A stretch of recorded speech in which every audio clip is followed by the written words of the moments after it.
지난 시간에 조직 문화의 형성까지 살펴봤고요. 오늘은 조직 문화와 조직 가치에 대해서 살펴보도록 하겠습니다. 조직 가치라는 것은 바람직한 조직 문화란 구성원 모두가 조직 가치를 명확히 이해하고 공유하여 모든 사고와 행동에서 자연스럽게 표출하는 것이다 라고 정의를 내리고 있어요. 바람직한 조직 문화라는 게 바로 이렇게 하는 것이다 라는 것을 얘기해 주고 있죠. 근데 조직 가치라는 것은 한 조직이 중요하게 여기는 원칙이나 기준으로 회사와 구성원이 무엇을 중시해야 하고 어떻게 행동해야 하는지를 제시해 주는 것이라고 볼 수 있습니다.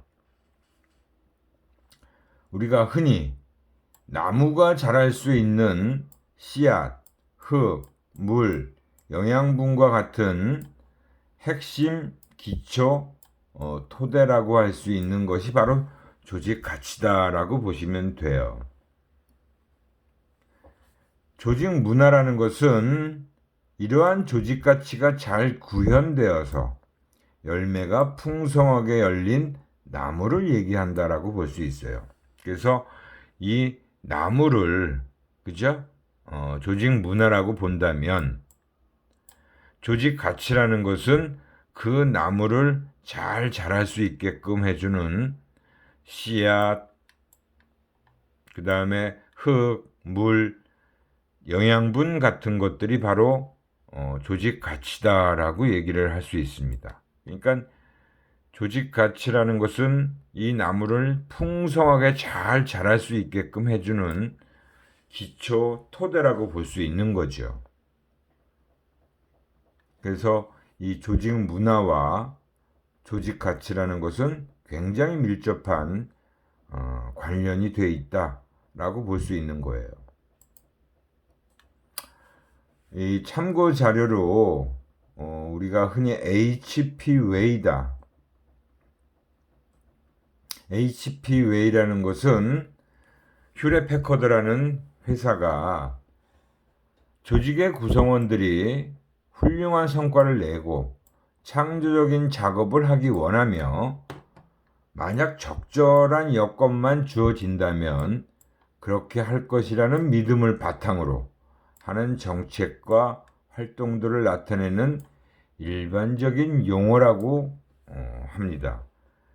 그러니까 HP 웨이라는 것은 HP가 일하는 방식을 얘기하는 거겠지요. 인간은 남녀를 불문하고 좋은 일, 누구나 다 좋은 일, 창조적인 일을 하기를 원한다는 거예요. 그런 환경에서 HP 웨이는 일을 하고자 하는 믿음, 방침, 행동 규범이라고 할 수 있습니다.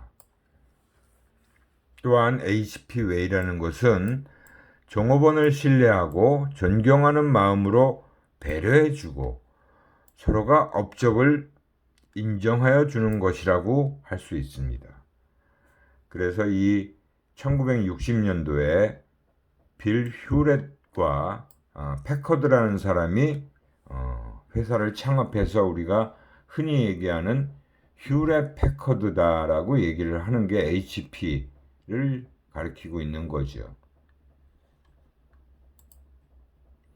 우리 국내 기업에서도 대표적인 전자회사라고 할 수 있는 LG전자의 핵심 가치는 바로 이런 것들이다라는 것을 예제로 정리해 놓은 내용입니다. 핵심 가치는 사업과 전략, 업무 수행의 기본으로 구성원이 공통적으로 가져야 할 정신적인 이념이자 모든 경영활동의 출발점이라고 할 수 있습니다. LG전자가 추구하는 새로운 핵심 가치는 이노베이션, 오픈니스, 파트너십이라고 할 수 있습니다. 이노베이션은 혁신이죠. 오픈니스는 개방성을 얘기하는 거죠. 열린 마음. 그리고 파트너십은 파트너와의 좋은 관계를 맺는 그런 부분을 얘기하는 것입니다. 창조의 정신이 종준되고 작은 아이디어도 크게 장려되며 열린 마음으로, 그죠? 열린 마음으로 어떤 의견도 소중하게 받아들이는 디지털 문화를 만들 것이다 라고 하는 게 LG전자가 추구하는 핵심 가치라고 할 수 있는 거예요. 그래서 구성원은 물론 고객, 협력회사, 제휴기업 등 모든 이해관계자와 윈윈하는 동반자 관계로 더욱 강화할 것이다 라고 주장을 하고 있어요. 그죠? 여기서 이제 이 세 가지 이노베이션, 그 다음에 오픈니스, 그 다음에 파트너십. 오픈 이노베이션이라는 게 바로 새롭고 독특한 가치를 신속하고 지속적으로 창출하는 거고요. 오픈니스라는 게 열린 사고와 행동으로 고객과 환경 변화에 대응하는 것이고요. 최고의 성과를 만들어가는 동반자 관계를 바로 파트너십이다라고 얘기를 할 수 있습니다. 이러한 그 국내 기업의 LG전자 같은 경우도 핵심 가치라는 게 굉장히 중요하고 이것이 바로 조직 문화와 연결돼서 더 큰 성과를 발휘하게 돼 있죠. 컬처, 밸류, 피플이다라고 제목을 붙여놨는데요. 조직 문화를 얘기하고 조직 가치를 얘기하고 사람을 얘기하는 거, 조직 구성원을 얘기하는 거죠. 그래서 사우스 웨스트의 허브켈러, 우리가 앞에서 살펴본 사우스 웨스트의 항공사의 얘기가 되겠지요. 내가 항상 관심을 가지고 있는 것은 바로 눈에 보이지 않는 무형의 자산이다. 무형의 자산이다.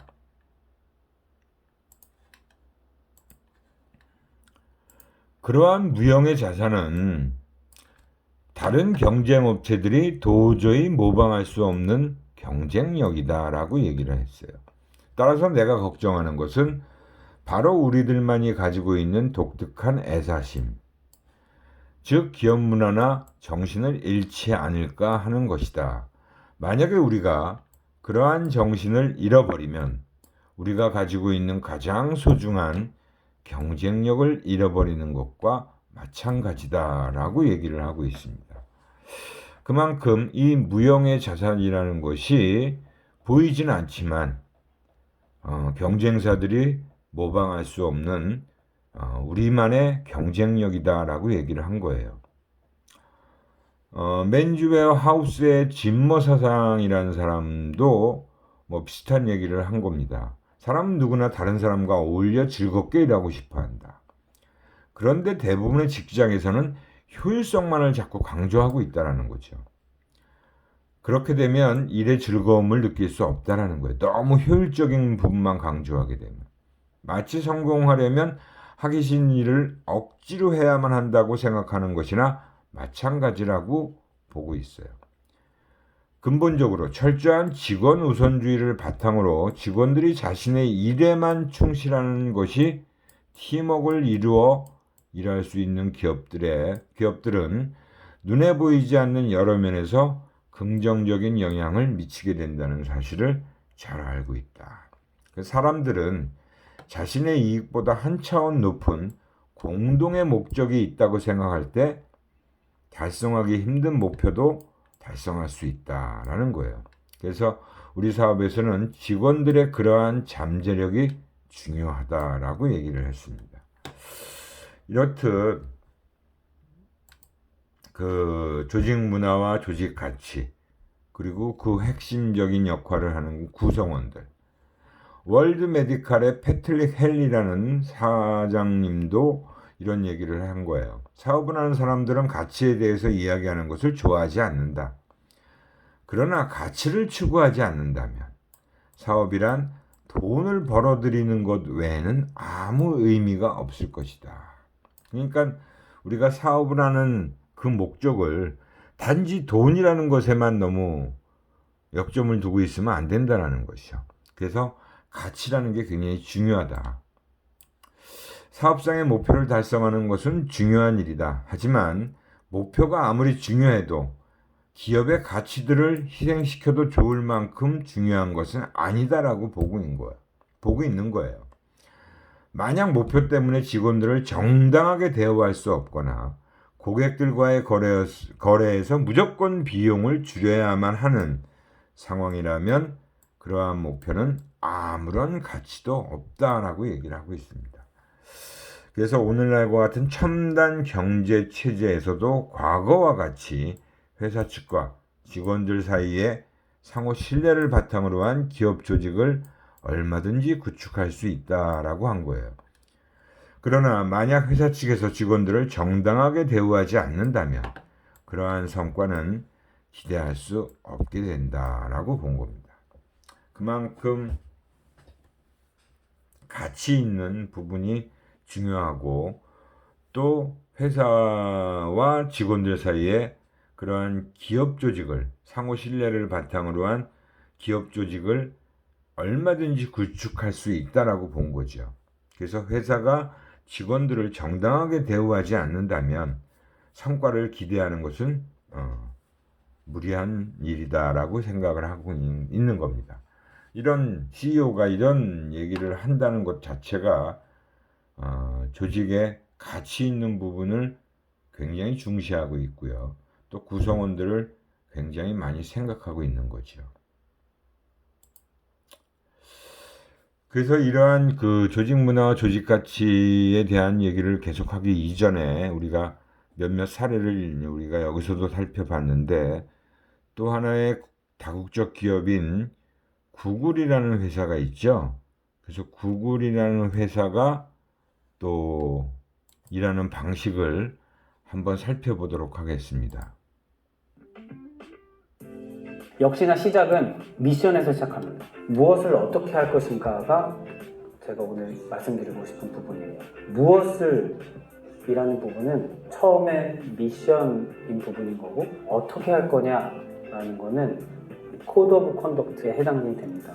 두 가지는 구글에 처음에 입사하는 순간부터 가장 처음에 받는 교육이 바로 이 두 가지입니다. 그 구글의 미션을 전체 큰 엄브렐라로 하고 그 아래 프로덕트에 대한 미션, 그리고 그 프로덕트를 위해서 일하는 팀들에 대한 미션, 그리고 내 개인에 대한 미션, 이 일련의 미션을 체계적으로 관리를 하고 여기에 굉장히 집착을 한다는 게 가장 특징이라고 할 수가 있겠습니다.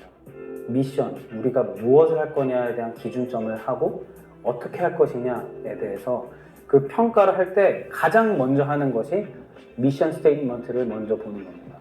그래서 모든 사람이 내가 여태까지 해왔던 어떤 일에 대한 평가를 받을 때 이 두 가지에 부합하느냐에 대한 것들을 가장 먼저 시작을 하게 됩니다. 저희 회사에서 가장 많이 하는 질문 3가지를 가지고 왔어요. 제가 13년 동안 가장 많이 주고받은 질문들, 첫 번째는 그게 무슨 뜻이야? 무슨 의미냐? 라는 게 첫 번째. 두 번째는 어떻게 더 잘할 수 있었을까가 두 번째. 그 다음에 세 번째는 이거 어떻게 더 키울 수 있냐? 세 번째입니다. 이렇게 생각을 계속해서 발전하도록 하게 하는 질문을 계속해서 하게 하도록 해요. 회사에서. 우리가 볼 수 있는 어떤 현상이나 아니면 문제나 이런 것들이 벌어졌을 때 이 질문이 어떤 효과가 있는지를 제가 좀 생각을 해서 써봤는데요. 첫 번째는 이거는 누구를 블레임하는 게 아닙니다. 그 사람이 뭔가 책임을 지는 사람이 있을 텐데 그 사람한테 당신이 잘못했습니다. 당신이 전략을 잘못 세웠습니다. 라고 얘기를 하는 게 아니고 그 사람이 아니고 문제에 대해서 질문을 하게 하는 것. 그리고 두 번째로는 근본 원인이 무엇인가에 대해서 계속해서 묻게 해서 생각의 깊이를 다 같이 깊어지게 할 수 있는 그런 질문의 효과가 있었더라. 두 번째는 우리가 어떻게 더 잘할 수 있었을까라는 부분입니다. 보통 그 실패를 셀레브레이트 한다고 하잖아요. 근데 사실은 저희는 셀레브레이트 하지 않습니다. 다만 저희가 하는 것은 이 질문입니다. 어떻게 더 잘할 수 있었지? 계속 있었던 일을 계속 복기를 다시 해서 과정에서 어떤 일이 있었고 어떤 얘기가 진행이 됐고 어떤 기준으로 우리가 이런 판단을 했고 그 과정 단계별로 우리가 어떻게 하면 더 잘할 수 있었지? 라는 부분에 대한 거를 얘기를 합니다. 오히려 이 프로젝트는 실패를 했지만 같이 일했던 팀, 실제로 그 다음에 도입했을 때 좋은 성과가 났을 때 그 팀들은 오히려 더 많은 크레딧을 가져가게 됐습니다. 세 번째는 어떻게 더 이거를 키우지라는 부분입니다. 지금 저희가 안드로이드나 플레이도 보면은 안드로이드는 주로 OEM, 통신사와의 파트너십을 통해서 비즈니스가 이루어지고 있고 플레이는 개발사, 저희도 통신사, 제조사, 그 다음에 유저도 저희한테는 파트너입니다. 그래서 이러한 한 가지를 했을 때 이 일이 단순히 이 작은 한 가지를 해결하는 게 아니고 이 다른 파트너와 같이 확장할 수 있느냐라는 부분에 대해서 굉장히 집착을 하고 있습니다. 구글 미션에 대한 엄브렐라가 있고 여기에 부합하는 아이디어가 나왔을 경우에 대부분 이 확장 가능성 부분에서 대부분의 아이디어는 킬을 당합니다. 기억나는 2007년 이때도 이미 아이디어가 5만 개가 넘었습니다. 근데 대부분 안 해요. 왜냐? 확장 가능성이 없기 때문입니다. 확장성이 있다면 저희는 그 작은 거를 완벽하게 하려고 많이 노력을 하게 됩니다. 플래닝 프로세스에 대해서 혹시나 도움이 될까 해서 말씀을 드려보도록 하겠습니다. 문제가 뭔지 서로 문제를 모으고 그리고 그 문제에서 정말 풀어야 될 문제를 골라냅니다. 그리고 그 문제를 풀 수 있는 전략을 만들고 그 전략의 액션을 어떻게 해야 되느냐까지 갑니다. 저희 공유 문서, 저희 구글 스프레드시트이 있습니다. 그 스프레드시트에 저희 SVP부터 이제 막 들어온 분들까지 모두가 그 안에 질문을 던집니다. 모두가 우리가 2020년도에 풀어야 될 문제가 뭔지 자기의 경험이나 자기의 생각을 모두가 여기에 다 던져요. 내가 일하면서 내가 지금 갖고 있는 문제, 우리 비즈니스, 우리 PA, 우리 그 프로덕트가 풀어야 될 문제들을 그게 내부 문제든 외부 문제든 모두가 여기에다가 문제를 다 던집니다. 그 다음에 두 번째는 이 문제를 걸러냅니다. 걸러내는 것도 볼트를 할 수 있어요. 그리고 그 볼트를 할 때는 다시 아까 돌아가서 그런 질문들을 거칩니다. 이 질문이 우리한테 무슨 의미냐, 이게 확장 가능성이 있는 거냐 등등으로 걸러내면 우리가 풀어야 될 문제에 대해서 각각 전략을 얘기합니다. 그런데 이 전략은 내가 속한 팀의 전략이 아니에요. 저는 이제 안드로이드하고 플레이인데 안드로이드하고 플레이 팀이 전체 조직이 취해야 할 전략을 뽑아낸 문제를 가지고 하나하나 할당을 줍니다. 그리고 그 결과물을 2장에 정리합니다. 2장 안에 전략이 담겨 있습니다. 그리고 그 전략에 따라서 각각 액션 아이템들을 다시 추립니다. 그 액션 아이템은 이제 우리 팀 또는 내가 해야 될 전략으로 내려오게 됩니다. 그래서 이 전체 프로세스에서 가장 높은 직급부터 가장 낮은 직급까지 모두가 문제를 얘기하고 거기에서 제일 중요한 문제에 대해서 우리 팀, 내가 아니고 우리 전체가 풀어야 될 전략을 여기에서 풀고 그거를 바탕으로 내가 액션 아이템을 가져오기 때문에 내가 뭘 해야 되는지에 대한 컨텍스트가 이 많은 디스커션을 통해서 확실히 인지가 됩니다. 예, 잘 보셨지요? 구글이 일하는 방식이라는 것도 굉장히 그 조직 문화가 잘 돼 있는 그 기업 중에 하나가 구글이라고 우리는 이미 알고 있어요. 구글이 정말 그 직원들한테 해주는 다양한 그런 사내 복지 혜택이라는 게 굉장히 잘 돼 있는 회사입니다. 그것도 한번 기회가 되면 제가 관련 프로그램을 한번 봐서 한번 시청하도록 할 텐데 그건 다음 시간에 제가 한번 보도록 하겠습니다. 그래서 이 조직 문화와 조직 가치라는 게 굉장히 밀접한 관련이 있고요. 여기서 얘기하는 게 또 그레이트 워크플레이스, 아주 위대한 그런 큰 작업 현장, 기업 현장을 얘기하는 거죠. 거기서의 키워드라는 것은 바로 이런 것들이 해당될 수 있다. 우선 밸류 베이스드 매니지먼트를 한다. 즉 밸류에 기초한 경영, 관리를 한다는 거예요. 그죠? 기업의 가장 중요한 가치를 정립하고 이를 중심으로 일관된 경영을 해 나간다. 트러스트 베이스드 매니지먼트. 이것도 뭐 아주 기본적으로 중요한 요소죠. 신뢰를 바탕으로 한, 즉 회사와 구성원 간에 또 상호 신뢰와 존중이 바탕에 깔려 있는 그런 경영을 해줘야 된다라는 거예요. 뭐 이것도 우리가 잘 알고 있는 펀 매니지먼트라고 합니다. 펀 매니지먼트라는 건 작업 환경에서도 즐거워야 되고 팀 내에서 일하는 활력소가 있어야 되고 또 서로 간에 커뮤니케이션 하는 데서도 재미가 있어야 되고 또 서로 구성원들끼리 축하 활동을 활발히 해주고요.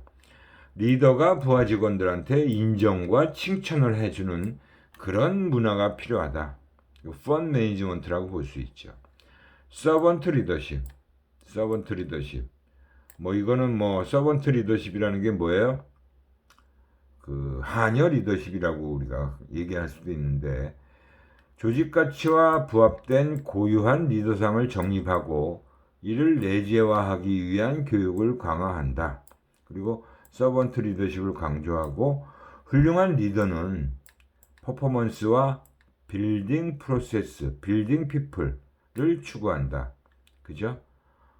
그러니까 퍼포먼스와 빌딩을 피플, 그 빌딩 피플, 즉 사람을 구축하는, 그죠? 그리고 또 성과를 내는 그런 부분을 다 같이 추구하고 있다라는 거죠. people first, 이거 people이 first인데 feast라고 되어 있네요. R이 들어간 거죠. people first management, 즉 사람이 우선인, 그죠? 경영의 중심을 사람에게 두는 경영을 하는 거예요. 그래서 사람이 우선인 경영을 해야 된다.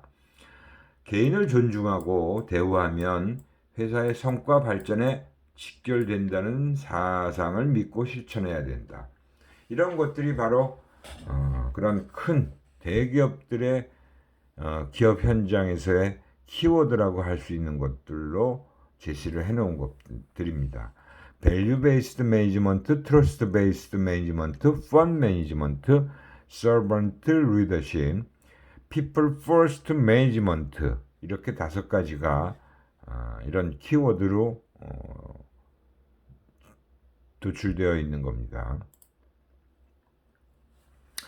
그 다음에 이제 조직 문화의 진단 모델이에요. 그 퀸의 경쟁 가치 모델이다.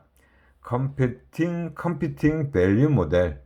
퀸의 경쟁 가치 모델이다라고 하는 것은 이제 문화 유형별로 특징이 나타나게 되어 있다라는 거죠. 그래서 한 축은 내부, 외부로 잡고요. 그 다음에 한 축은 유연성과 통제, 안전성 축으로 잡아놓고 유연성과 내부적인 측면을 가지고 공동체 문화다라고 본 거예요. 그때 리더의 유형은 facilitator, 멘토, 으쌰으쌰하는 그런 역할을 하는 리더가 필요하고 멘토, 그죠? 멘티들한테 많은 것들을 가르쳐주고 또 학습하게 하는 그런 멘토 역할을 하는 리더 유형이 필요하다라고 본 거예요. 효과성 평가 기준으로는 응집력, 사기, 인재 육성, 경영관리 이론은 바로 참가를 통한 몰입을 시켜야 된다라고 본 겁니다. 그 다음에 이제 혁신형 문화라고 하는 것은 유연성과 이제 외부를 바탕으로 한 거죠. 그래서 이노베이터, 혁신가 또는 사내 기업가, 비전을 제시하고 경쟁력 있는 성과와 창의성, 성장을 제시할 수 있는 그런 리더가 이제 그런 효과성 평가 기준으로 이런 것들을 제시했고 혁신가와 사내 기업가가 여기에 적합한 리더다 본 거고요. 혁신성을 통한 새로운 자원의 확보가 중요하다. 그 다음에 이제 내부적인 측면과 이제 통제와 안정성을 바탕으로 한 부분은 위계형 문화라고 할 수 있고 여기서 적합한 리더는 코디네이터 또는 모니터의 역할. 코디네이터는 일을 잘 조율하고 모니터는 성과 관리를 하는 거예요. 그래서 효과성 평가 기준으로 오거나이저, 효율성, 납기, 원활한 기능을 제시하고 있고요. 통제를 통한 효율 증대를 경영 관리 이론에서 연결시켜 놓은 겁니다. 그 다음에 이제 통제 안정성과 외부 지향형을 보면 성과형 문화다라고 볼 수 있고요. 여기서 적합한 리더는 바로 디렉터, 그 다음에 프로듀서, 지시와 생산성을 높이 강조하는 리더, 하드 드라이버, 굉장히 푸시를 한다는 거죠. 시장 점유율, 목표 달성 지표들을 관리하고 경쟁에서 승리하고 고객 만족도도 높일 수 있는 경쟁을 통한 생산성 향상이다라고 본 거예요. 이렇게 이 문화에 따라서 사실은 리더 유형도 달라져야 되고 거기서 또 평가 기준도 달라져야 되고요. 이런 것들이 바로 문화에 의한 유형별 특징을 정리해 놓은 거고 퀸의 경쟁 가치 모델이다라고 정리가 되어 있습니다. 그래서 이 경쟁 가치 모델을 가지고 이제 문화 진단 프로파일이다. 그래서 한 기업의 문화를 진단하는 부분을 이렇게 이제 예시를 해 놓은 겁니다. 문화 진단을 해 보니까 이 기업은 뭐 유연 자율 안정 통제와 내부 지향, 외부 지향을 추구를 했을 때 바람직한 모습은 바로 이런 형태의 모습이 나와야 되는데 이 조직은 보니까 이런 조직의 형태가 나타나더라. 그죠?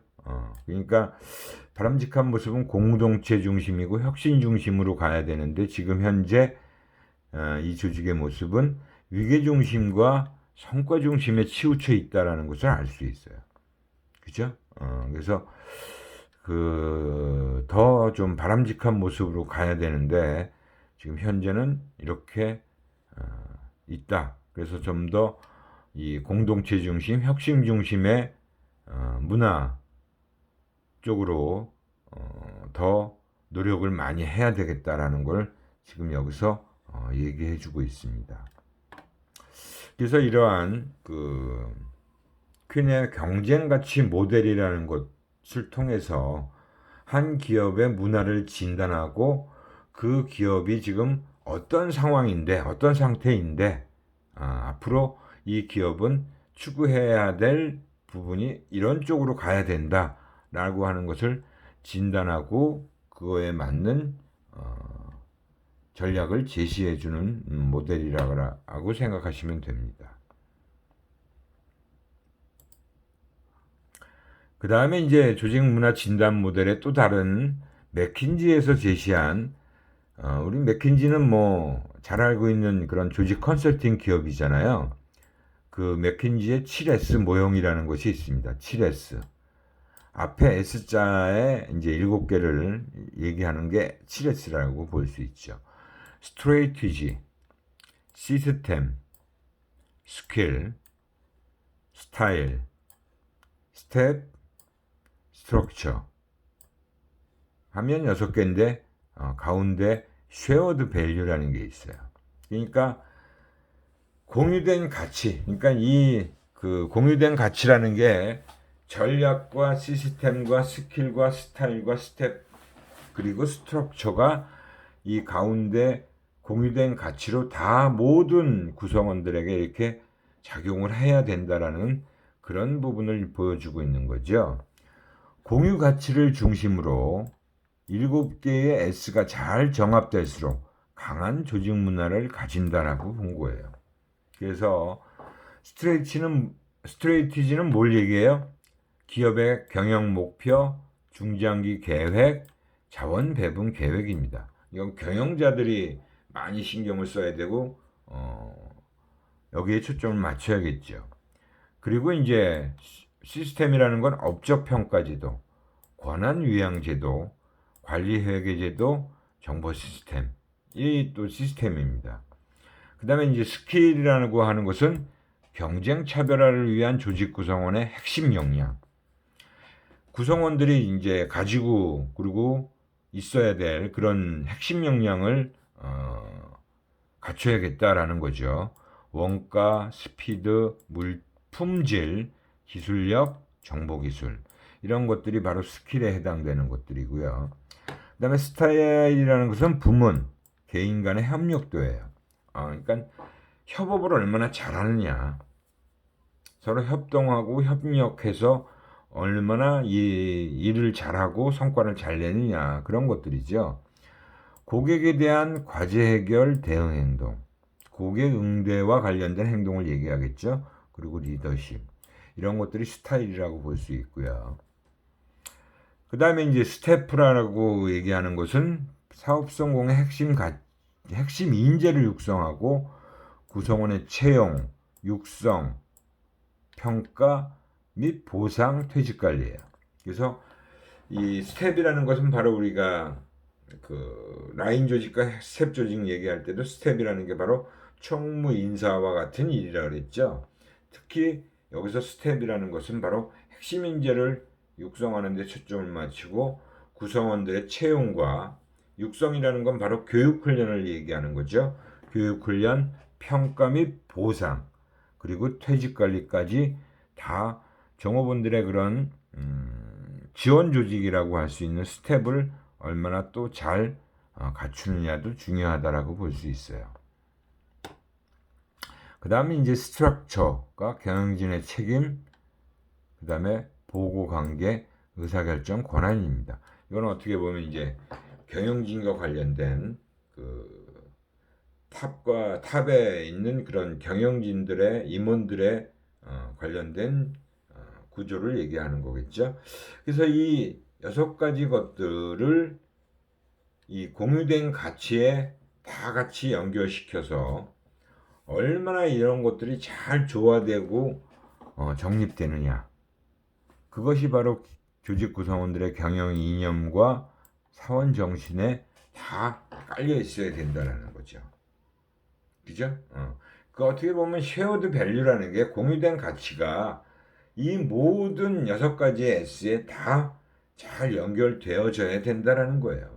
그래서 그런 걸 바탕으로 한 조직 문화를 형성하고 조직 가치가 연결이 되어 있어야 된다라는 것을 보여주는 게 맥킨지의 3S 모형이다라고 하는 겁니다. 그 다음에 이제 이게 마지막인 것 같은데, 홉스테드의 조직 문화 차원이에요. 홉스테드의 조직 문화 차원. 이 조직 간 문화 차원과 국가 간의 문화 차원을 이렇게 2가지 차원으로 나눠서 살펴본 거예요. 우선 국가 간 문화 차원을 보면 개인주의 집합주의라는 게 있죠. 그죠? 우리나라 같은 경우는 집합주의를 좀 우선시하고 서구 사회가 바로 개인주의를 우선시하는 거죠. 그래서 개인주의라는 건 자신과 직계 가족의 이해를 우선시하고 집합주의는 내 집단의 이익을 우선시하는 겁니다. 그리고 권력거리, 파워 디스턴스라고 하는 것은 권력을 가진 사람들의 지위를 인정하는 정도예요. 권한의 집중 및 독단적 리더십에 대한 수용성을 얘기하는 겁니다. 그래서 이 권력 거리라는 것도 사실은 국가 간에 좀 차이가 있죠. 그죠? 우리나라 같은 경우만 해도 사실은 80년대까지 거의 군부 독재라고 하는 독재 정권이었어요. 독재 권력이었죠. 근데 이제 그게 80년대 후반에 무너지고 거의 이제 민주적인 선거에 의해서 이제 군인이 아닌 사람이 대통령이 되는 그런 이제 민주국가로의 발돋움이 시작된 게 90년대에 시작됐다라고 보면 됩니다. 그래서 사실은 이 권력 거린이라는 것도 이 권한의 집중이 얼마나 돼 있고 독단적 리더십에 대한 수용성이라는 게 사실은 90년대 이전만 해도 뭐 그렇게 살아야 되니까 그런 독재 권력에 국민들이 따를 수밖에 없는 그런 상황이었죠. 그 다음에 이제 불확실성, 회피 성향. 불확실한 상황에 대한 불안과 회피의 성향입니다. 미래의 불확실성을 의지와 노력으로 극복해내느냐 하는 부분이에요. 그래서 사실은 이 불확실성에 대한 회피 성향이라는 것도 국가 간에 또 사실은 차이가 날 수 있어요. 어느 정도 좀 민주적인 자유민주주의 국가에서는 이 불확실성에 대해서 내가 내 의지를 가지고 회피할 수 있는 그런 것들이 가장 많이 크게 나타나잖아요. 근데 사실은 사회주의 국가라고 할 수 있는 중국만 해도 그것이 확실히 개인적인 의사결정에 의해서 되지는 않는 경우도 많이 있죠. 뭐 아주 극단적인 뭐 1인 독재 체제인 북한 정권을 봐도 그런 부분들은 우리가 잘 알 수 있을 겁니다. 지금 뭐 지구상에는 사회주의 국가라고 할 수 있는 데는 사실은 중국과 러시아, 뭐 일부 뭐 쿠바 같은 데도 지금은 많이 조금 바뀌긴 했지만 아직도 거기도 사회주의가 정권 바탕을 이루고 있는 부분도 있죠. 그래서 이런 불확실성 회피 성향이라는 것도 사실은 국가 간에 차이가 날 수 있는 부분이다. 남성성, 여성성이라고 하는 것도 남성성은 결단성과 돈이 지배적 가치를 띠고 있는 거고요. 관계나 배려, 삶의 질이 지배적 가치를 띠는 경우는 바로 여성 성향을 가지고 있는 문화다라고 본 거예요. 그래서 이런 남성성, 여성성에서도 국가 간의 문화 차이가 좀 나타날 수 있다. 그래서 보면 여기 이제 한국과 일본, 미국을 비교해 놓은 그런 자료입니다. 한국은 높은 집합주의, 높은 권력거리, 낮은 불확실성 회피, 여성적 성향이다. 일본은 낮은 집합주의, 높은 권력거리, 높은 불확실성 회피, 그 다음에 남성적 성향이다. 미국은 높은 개인주의고 낮은 권력거리, 높은 불확실성 회피, 남성적 성향을 갖고 있다. 그래서 사실은 한국, 미국, 일본을 비교해 봤더니 사실은 세 개의 국가가 사실은 다 차이가 있어요. 그죠? 그런 부분을 보여준 거고요. 그 다음에 이제 이 조직 간의 문화 차이라고 해서 과정 지향성과 결과 지향성. 이것도 사실 기업 조직 간에도 차이가 있어요. 어떤 기업은 뭐 어떻게 해도 좋으니까 성과를 내, 결과가 말해주는 거야 라고 얘기하는 기업도 있고 리더가 있고요. 아니야, 결과도 중요하지만 그 일을 해가는 과정도 중요해. 과정을 무시할 수 없어 라고 해서 과정을 더 지향하는 그런 기업도 있습니다. 근데 물론 뭐 어느 것을 무조건 지향한다라고 보기는 어렵죠. 그러니까 결과 중심적이냐 과정 중심적이냐라고 봤을 때 조금 차이가 있는 부분인데 뭐 어느 한쪽만을 무조건 지향한다라고 보기 어렵고 두 가지가 절충을 해야 되는 부분도 있죠. 근데 그건 좀 리더에 따라서도 분명히 차이가 있는 것 같아요. 그러니까 조직 문화에 따라서도 분명히 차이가 생길 수 있는 부분이죠. 그 다음에 이제 직업 지향성과 조직 지향성이라는 게 있어요. 직업 지향성이라는 건 아무래도 일 중심적인 그 지향성을 얘기하는 거고, 조직 지향성은 회사, 기업 조직을 더 초점을 두는 게 바로 조직 지향성이라고 볼 수 있죠. 그 다음에 이제 엄격한 통제, 느슨한 통제, 차이가 있을 수 있죠. 통제가 굉장히 엄격하게 이루어지는 기업도 있고 또 그렇지 않고 조금 느슨한 기업도 있지만 뭐 그것도 또 완벽하게 어느 쪽이다라고 얘기하기는 어려운 부분이 있습니다. 규범 지향성을 추구하냐 아니면 실용 지향성을 추구하냐도 사실은 또 기업 문화 간에 기업 조직 간에 차이가 있을 수 있어요.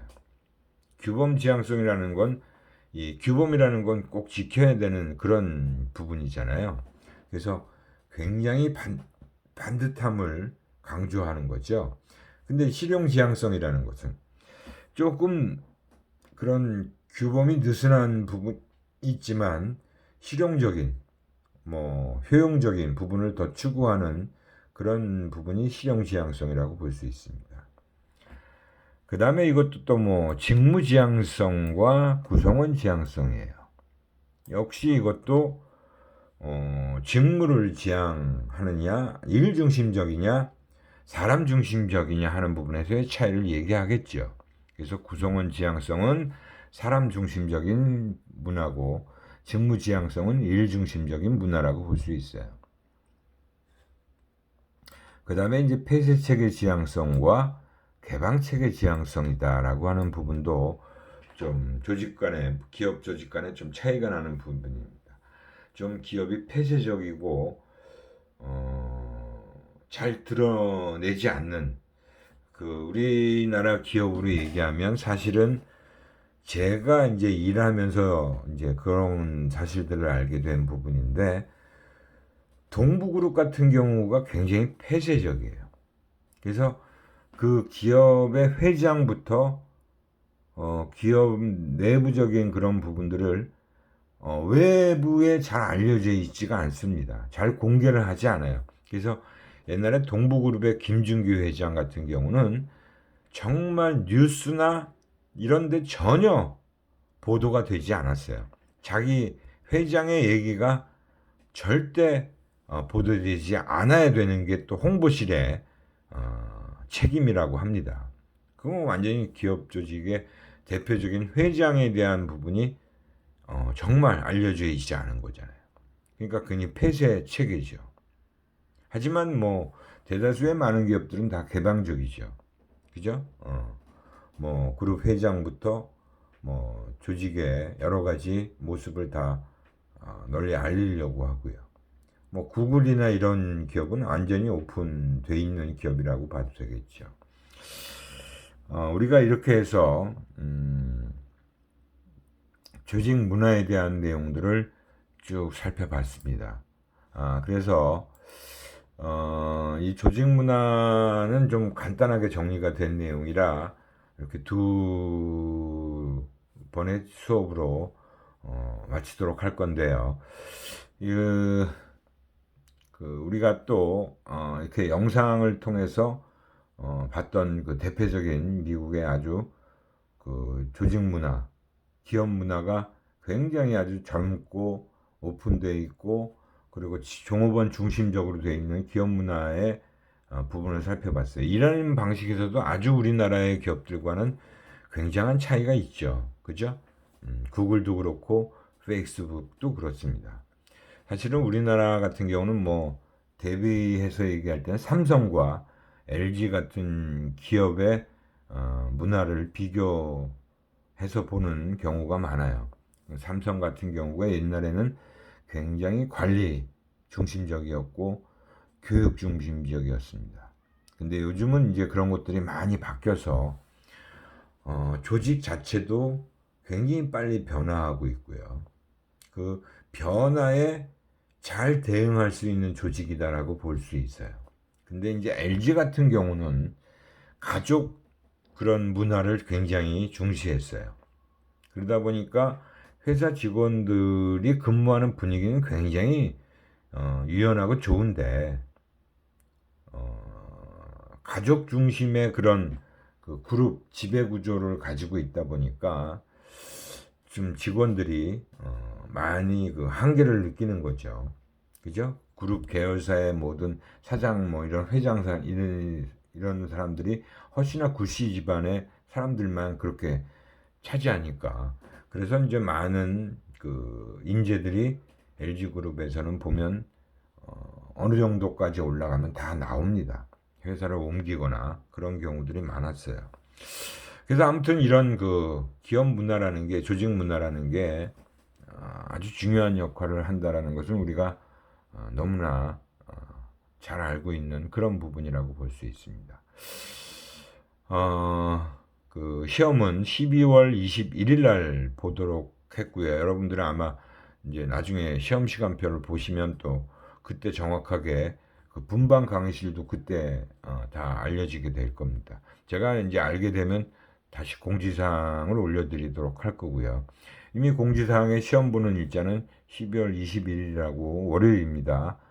그때 보는 걸로 다 알려드렸으니까 시험이 끝나고 나서 한 일주일 정도 여러분들이 시험 공부할 시간을 제가 드리도록 할 거고요. 또 시험에 많이 몰리면 학생들이 이번엔 또 대면 시험을 봐야 되니까 많이 몰리는 때 보면 좀 그럴 것 같아서 제가 일부러 좀 늦춰서 보도록 하는 그런 생각을 한 겁니다. 하여튼 이게 아마 2주 정도 더 수업을 하면 끝날 것 같은데요. 여러분들이 수업 시간에 공부한 내용만 충분히 공부하시면 시험을 다 잘 보실 수 있을 겁니다. 예, 질문사항 있으시면 또 올려주시고요. 수고들 하셨습니다. 오늘 여기까지 하도록 하겠습니다.